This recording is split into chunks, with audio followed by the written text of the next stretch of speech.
زنجیر کو میری کمر میں باندھ دینا اور باندھنے کے بعد کھینچتے ہوئے قبرستان تک لے جانا، اس لیے کہ میں اس قابل کہا کہ میرا جنازہ کسی مسلمان کے کاندھے پہ جائے۔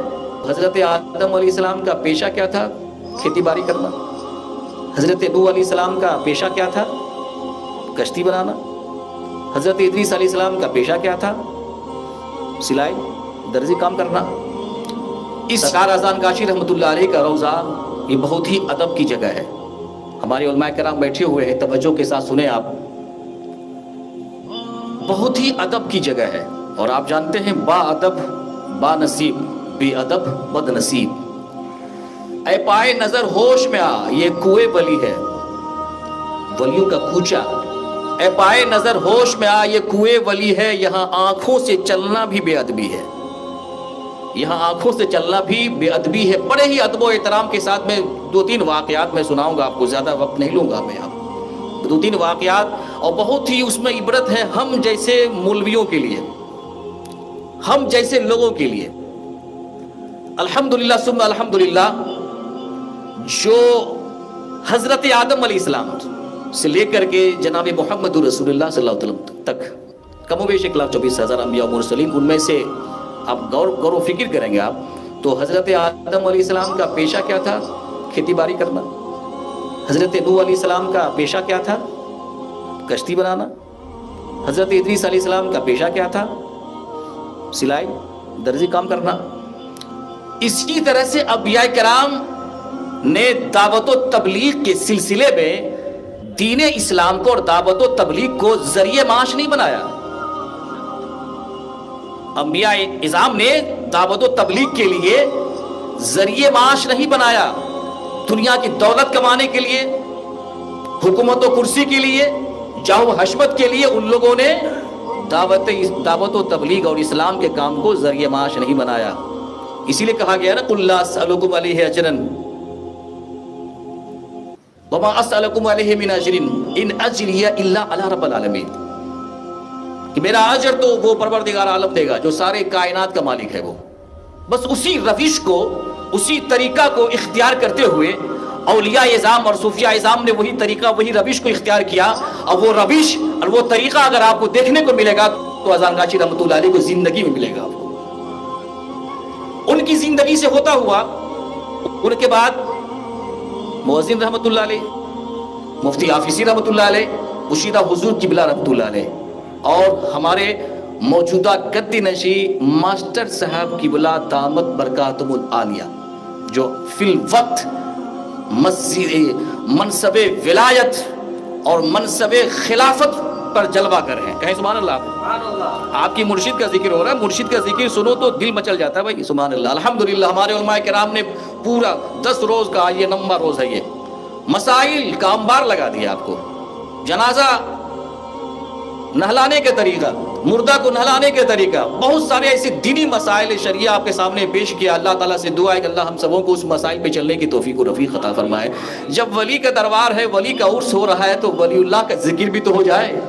اللہ تعالیٰ فرماتا ہے عند ذکر الصالحین تنزل الرحمہ، جہاں اللہ کے نیک بندوں کا ذکر ہوتا ہے وہاں اللہ کی رحمت کا نزول ہوتا ہے۔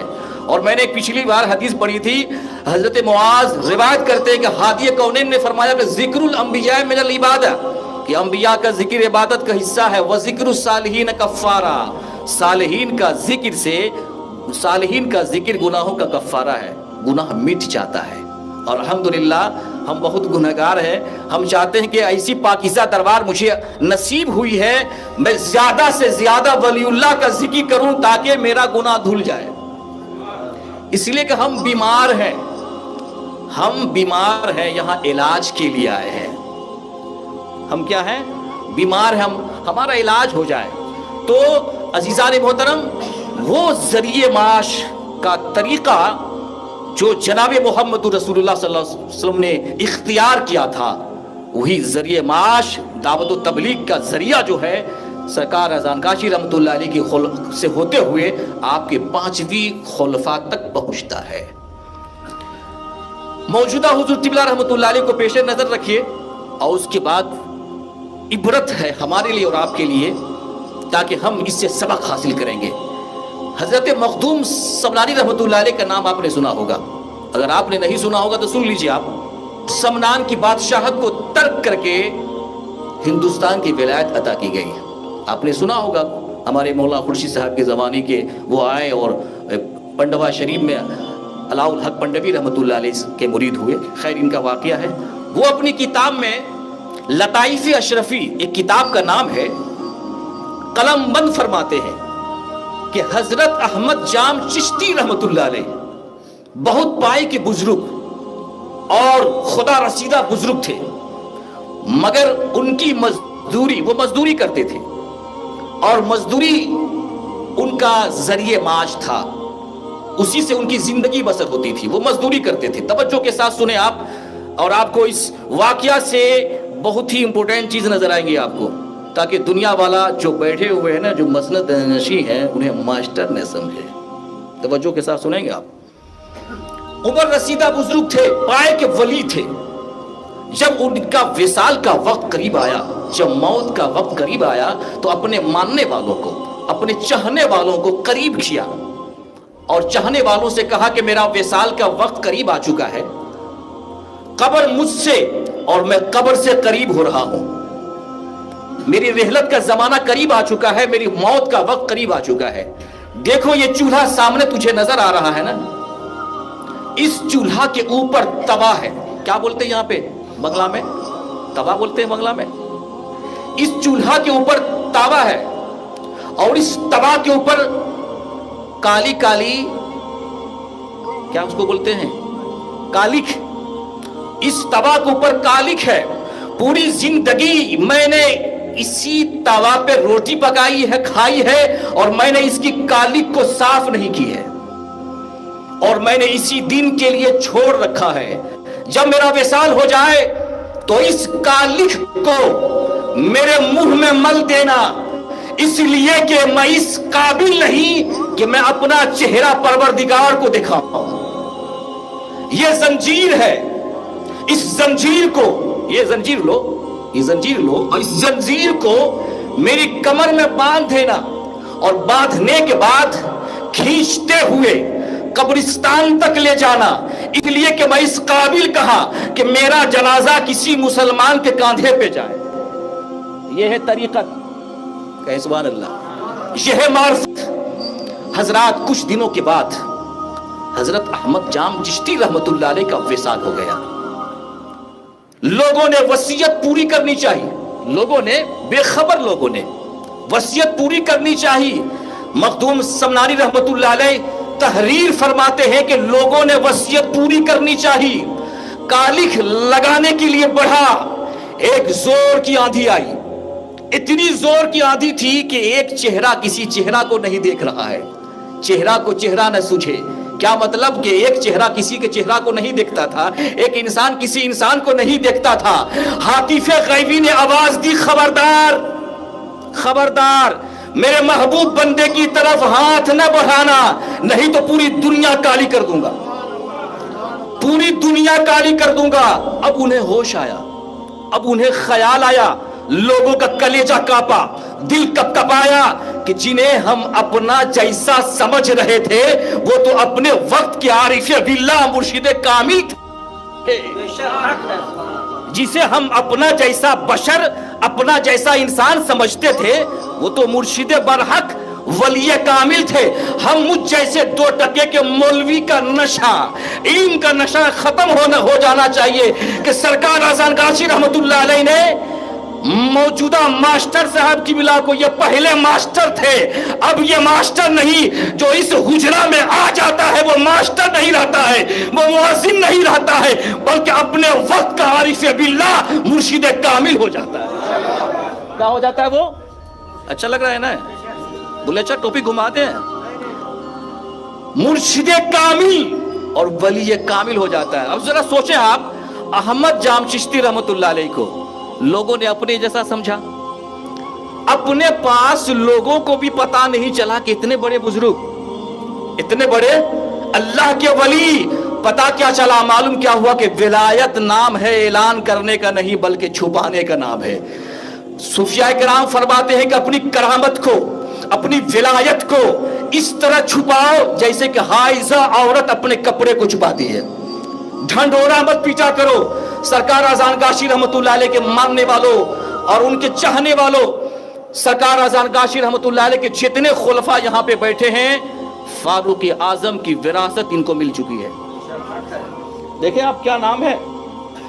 جب میں آج مزار شریف کے سامنے اذان گاشی کی رحمت اللہ علیہ کے روزے کے سامنے میں جب فجر کی نماز پڑھنے کے بعد میں جب دعا کر رہا تھا تو خلیفہ دوم حضرت عمر فاروق اعظم رضی اللہ تعالیٰ عنہ کی ذات پہ نظر پڑ گئی.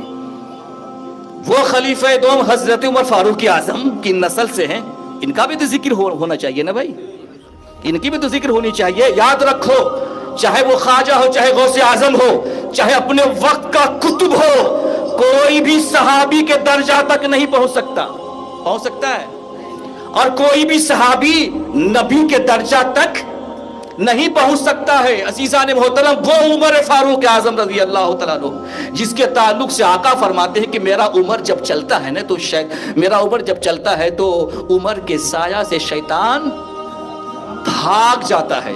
عمر کے سایہ سے شیطان بھاگ جاتا ہے. یہ ان کی نسل سے ہے. کن کی نسل سے ہے اذان گاشی؟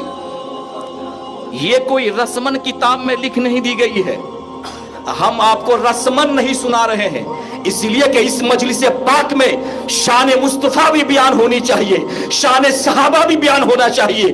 اور جس در کی وجہ سے ہمارا وجود ہے، اذان گاشی رحمت اللہ علیہ کس نسل سے ہیں، ان کا نسبی سلسلہ کیا ہے اور ان کا طریقت کا سلسلہ کیا ہے، اس کو بیان کرنا میں اپنے آپ کو فرض سمجھتا ہوں.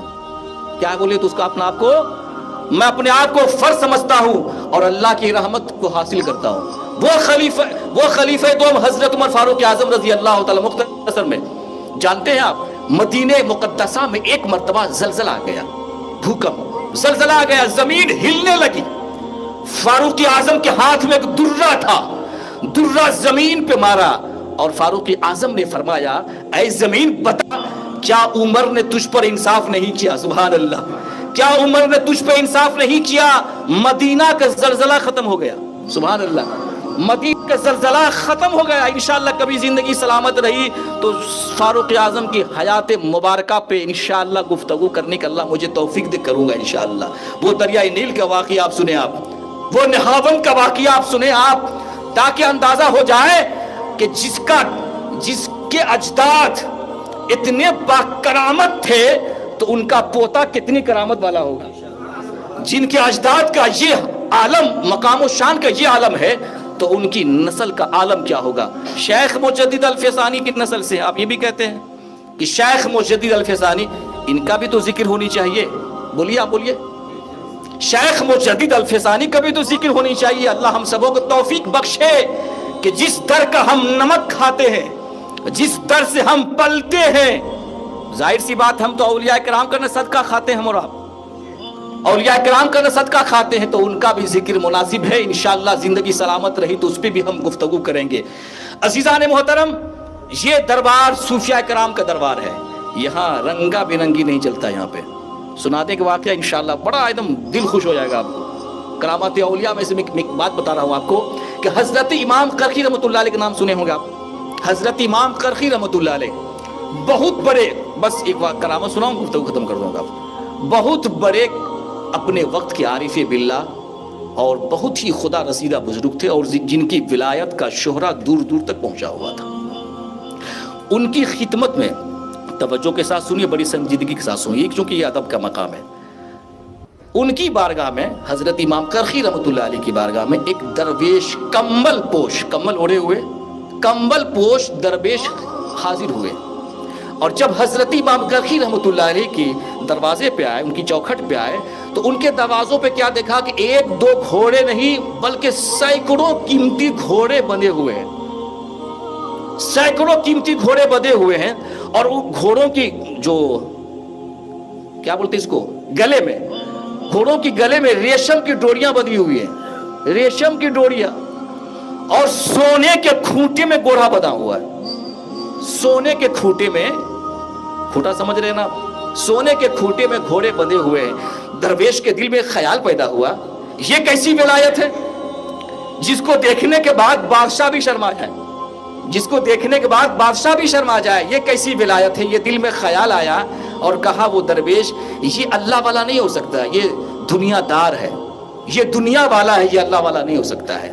تھوڑی دیر کے بعد دسترخوان بچھا گیا، دسترخوان بچھنے کے بعد مہمان حاضر ہوئے، مہمان حاضر ہونے کے بعد وہ درویش بھی اس دسترخوان پہ حاضر ہوئے، اور جب کھانا کھایا جا رہا تھا اسی بیچ میں درویش کے دل میں ایک شوق پیدا ہوا، خیال آیا اور زبان سے کہنے لگا کہ کاش خانے کعبہ کی مجھے زیارت ہو جاتی، کاش مجھے، توجہ کے ساتھ سنیں جملہ، ادھر ادھر بھاگے نہیں آپ، نہیں تو آپ مکمل نہیں سن پائیں گے آپ۔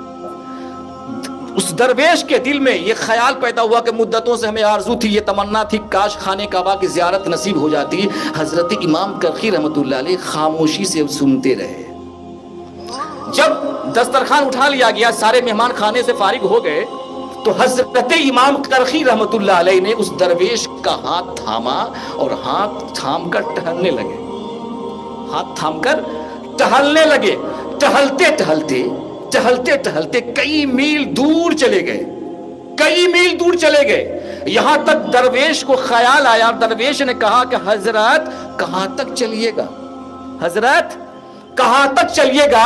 تو حضرت امام کرخی رحمۃ اللہ علیہ فرماتے ہیں کہ ابھی تم کہہ رہے تھے کہ مجھے بڑی مدتوں سے یہ تمنا تھی، یہ آرزو تھی کہ کاش خانے کعبہ کی زیارت نصیب ہو جاتی، تو میں تجھے ٹہلانے نہیں جا رہا ہوں بلکہ تجھے خانے کعبہ کی زیارت کروانے لیے جا رہا ہوں، خانے کعبہ کی زیارت کروانے لیے جا رہا ہوں۔ جانتے ہیں درویش نے کیا کہا؟ بڑے توجہ کے ساتھ سنیں آپ، عبرت کا مقام ہے یہ۔ اس درویش نے کہا حضرت خانے کعبہ تو چلتے ضرور، خانے کعبہ تو جاتے ضرور، مگر کمبل اور لوہے کا چھڑ آپ ہی کے پاس چھوڑ کر کے آیا ہوں۔ حضرت امام کرخی رحمۃ اللہ علیہ فرماتے ہیں کہ بڑی ہی افسوس کی بات ہے اور بڑی حیرت کی بات ہے درویش، تمہارے دل میں تمہارا کمبل، تمہارا چھڑ بیٹھا ہوا ہے جو تجھے خانے کعبہ کی زیارت سے روک رہا ہے، جو تجھے خانے کعبہ کی زیارت سے روک رہا ہے۔ اے درویش، تم نے جو میرے دروازے پہ قیمتی گھوڑوں کو دیکھا، ریشم کی ڈوریاں دیکھی، سونے کے کھوٹے دیکھے، تم نے یہ سمجھا کہ میں دنیا دار ہوں، تجھ میں اور مجھ میں یہ فرق ہے کہ تمہارے دل میں کمل بیٹھا ہوا ہے، تمہارے دل میں چھڑ بیٹھا ہوا ہے، میرے دل میں اللہ کی یاد بیٹھی ہوئی ہے، میرے دل میں اللہ کی محبت بیٹھی ہوئی ہے۔ ان کا مقصد سمجھانے کا اس درویش کو یہ تھا کہ درویشی فقیری اس چیز کا نام نہیں ہے کہ اپنے جسم کو کمبل اور چھڑ سے سجایا جائے، بلکہ درویشی اور فقیری اس چیز کا نام ہے کہ اس دل کو یاد الہی سے بسایا جائے، اس دل کو یاد الہی سے بسایا جائے۔ ای سعادت بزور بازو نیست تان بخشت بخشندہ، یہ جو ولایت ہے نا، یہ جو ولایت اور یہ جو کرامات ہے نا، یہ اپنی طاقت سے نہیں ہے جب تک کہ بخشنے والا پروردگار نہ بخشا ہو۔ سبحان اللہ۔ کسی کو منصب ولایت، کسی کو غوثیت، کسی کو قطبیت اس وقت ملتی ہے جب تک کہ اس پر اللہ کا فضل و کرم نہ ہو، ورنہ ابلیس کی طرح وہ ہو جاتا ہے کہ ابلیس نے سینکڑوں برس عبادت کی مگر نبی کی تعظیم نہیں کی، مردود بارگاہ ہو گیا۔ اب ظاہر سی بات ہے جو ولی کا بھی ادب ہوگا وہ نبی کا بھی ادب ہوگا، جو نبی کا بھی ادب ہوگا وہ اللہ کا بھی ادب ہوگا۔ الحمدللہ سرکار اذان گاشی رحمت اللہ علیہ کی بارگاہ میں جو آ جاتا ہے وہ باادب بن جاتا ہے۔ کیا بن جاتا ہے؟ وہ باادب بن جاتا ہے اور شریعت مصطفیٰ پہ چلنے والا بن جاتا ہے، رزق حلال کا خوگر ہو جاتا ہے، رزق حلال کھاتا ہے۔ یہی وجہ ہے کہ میرے مرشد نے فرمایا چار اصول، بغیر قضا پنج وقتہ نماز، رزق حلال۔ جانتے رزق حلال؟ آج دنیا یہ کہتی ہے کہ حقانی والا جو ہے نا رزق حلال کی بات زیادہ کر رہا ہے۔ ایک بات بتا دوں آپ، ایک نان بھائی تھا، روٹی پکانے والا، جب وہ روٹی پکاتا تو یا کریم کا ورد کرتا، جب روٹی لگاتا تو یا عزیز کا ورد کرتا، اور جب چولہے میں لکڑی ڈالتا تو کہتا اللہم اجرنی من النار۔ جتنے لوگوں نے اس کی پکی ہوئی روٹی کھائی اللہ نے سب کو ولی بنا دیا، اللہ نے سب کو ولی بنا دیا۔ کہتے ہیں کسی ظالم بادشاہ نے تخت سلطنت پہ بیٹھتے ہی سارے علماء کو بلایا، سارے اولیاء اللہ کو بلایا اور ایک پرتکلف دعوت کی، ایک بہترین دعوت کی، دسترخوان کو سجا دیا. اور اس کے بعد وہ بادشاہ اپنی رعیت پر، اپنے رعایا پر، اپنے لوگوں پر ظلم کرنا شروع کر دیا. اس کے بعد کسی نے کہا اے بادشاہ ظلم کو بند کر، ظلم کرنا بند کر دے، اس لیے کہ تیری تخت کسی کی بد دعا کی وجہ سے تباہ نہ ہو جائے. جانتے ہیں بادشاہ نے کیا کہا کہ میں نے سب کو حرام دعوت کھلا دی ہے، میں نے سب کو حرام دعوت کھلا دی ہے، اب اس کی دعا قبول ہی نہیں ہوگی، اب اس کی دعا قبول ہی نہیں ہوگی تو کیسا مجھ پر عذاب آئے گا. اسی لیے میرے آقا فرماتے ہیں کہ جو جسم حرام چیزوں سے پلا بڑھا وہ کبھی جنت میں نہیں جا سکتا ہے. عزیزان محترم، رزق حلال کمانے والا اور کما کر اپنے بال بچوں کو پرورش کرنے والا، یہ جہاد سے بھی زیادہ ثواب اس کو ملتا ہے، جہاد سے بھی اس کو زیادہ ثواب ملتا ہے. حضرت سعد بن وقاص صحابی رسول حضور کی بارگاہ میں حاضر ہوتے ہیں اور عرض کرتے ہیں یا رسول اللہ میرے لیے دعا فرما دے کہ ہم مستجاب الدعوات بن جائیں، میری ہر دعا اللہ قبول کر لے. اللہ کے نبی فرماتے ہیں اے سعد رزق حلال اپنے اوپر لازم کر لو، اللہ تجھے مستجاب الدعوات بنا دے گا، اللہ تجھے مستجاب الدعوات بنا دے گا. میرے آقا ارشاد فرماتے ہیں کہ جس نے حرام کا ایک لقمہ اپنے پیٹ میں ڈالا 40 دن تک اس کی کوئی دعا قبول نہیں ہوتی ہے. حرام کمائی کا لباس پہن کر، جو لباس پہن کر نماز پڑھی جاتی ہے وہ نماز نہیں ہوتی ہے. عزیزان محترم، یہی وجہ ہے کہ اولیاء اللہ اور صوفیاء کرام رزق حلال پہ زور دیتے ہیں کہ جب یہ درست تب نماز درست، عبادت درست، ریاضت درست. اللہ تعالیٰ سے دعا ہے کہ آپ سے زیادہ بولنے سے زیادہ، کہنے سے زیادہ مجھ کو اس پہ عمل کرنے کی توفیق و رفیق عطا فرمائے. ہم سب مل کے پڑھیں استغفر اللہ ربی من کل ذنب و اتوب الیہ، لا الہ الا اللہ محمد رسول اللہ صلی اللہ علیہ وسلم. حقانی درود شریف اللہم صلی اللہ علیہ وسلم.